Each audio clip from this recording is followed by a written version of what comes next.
التحيات لله والصلوات والطيبات السلام عليك أيها النبي ورحمة الله وبركاته.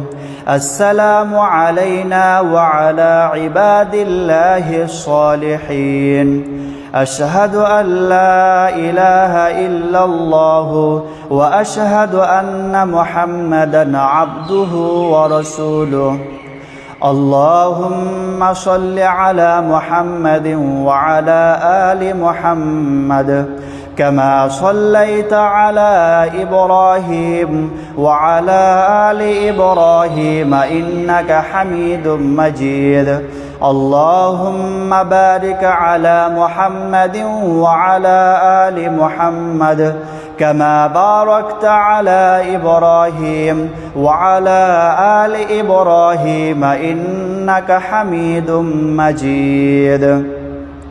اللهم إني ظلمت نفسي ظلما كثيرا ولا يغفر الذنوب إلا أنت فاغفر لي مغفرة من عندك وارحمني إنك أنت الغفور الرحيم.